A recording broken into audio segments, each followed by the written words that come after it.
दक्ष के वंशजों का वृतांत। दक्ष ने पंचनी से विवाह किया, जो अधिक सामान्य नाम जैसा कि अन्य पुराणों में दिया गया है असिकली या प्रसूति है। कहा जाता है कि प्रसूति स्वयंभू मनु और शत्रुपा की पुत्री थी। असिकली वीराना की बेटी थी और उसे वैरिणी भी कहा जाता है। दक्ष और पंचनी के 1000 पुत्र थे। इन्हें हर्यक्ष के नाम से जाना जाता था। दक्ष ने अपने पुत्रों से और अधिक जीवित प्राणी उत्पन्न करने को कहा, लेकिन ऋषि नारद आए और हर्याक्षों से कहा, जब तक आप यह नहीं जानते कि वे कहाँ रहेंगे, तब तक आप जीवित प्राणियों का निर्माण नहीं कर सकते। क्या आपने उस ब्रह्मांड का पता लगाया है जहाँ आपकी रचनाएं आबाद होने वाली हैं? आप शुरुआत क्यों नहीं करते अपनी ब्रह्मांड खोज की यात्रा?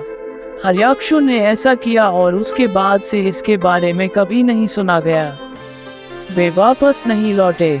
दक्ष और पंचनी के अब और 1000 पुत्र थे। इन्हें शवला कहा जाता था।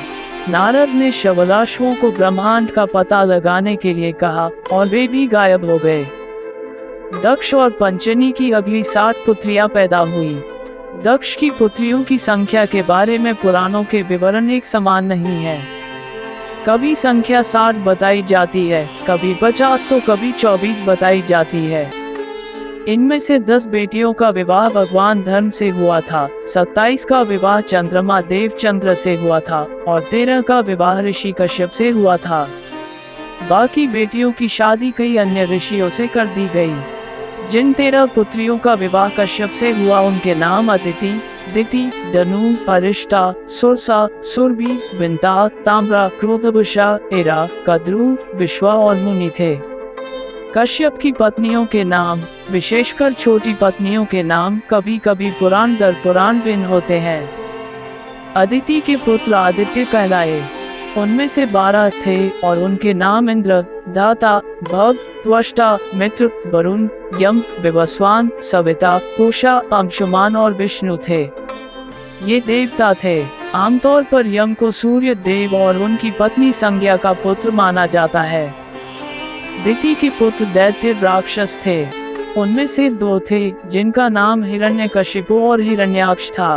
उनके पुत्रों को भी दैत्य कहा जाने लगा। हिरण्याक्ष के पुत्र उलूप थे। शकुनी, भूत्संतपना और महानाभ। आमतौर पर कहा जाता है कि हिरण्याक्ष का पुत्र अंधक था।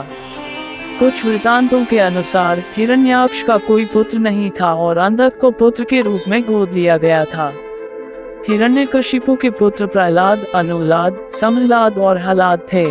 प्रहलाद का पुत्र विरोचन था। विरोचन का पुत्र बाली था और बाली का पुत्र वानासुर था। दनु के 100 पुत्र थे। ये और इनके वंशज दानव राक्षस कहलाए।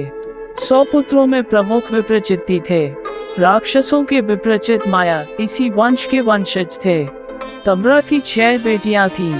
ये पक्षियों, बकरियों, घोड़ों, भेड़ों, ऊंटों और गधों की माताएं थीं। विंता के 2 पुत्र थे, अरुण और गरुड़। अरुण के पुत्र संपाति और जटायु थे। आप रामायण के इन नामों से परिचित होंगे। सुरसा और कद्रु दोनों ने सांपों को जन्म दिया।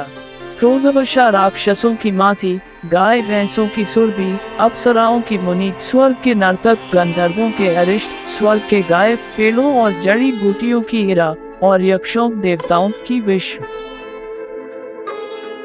धन्यवाद। आप देख रहे थे गॉड ब्लेस टीवी हिंदी। हमारे साथ जुड़ने के लिए सब्सक्राइब अवश्य करें।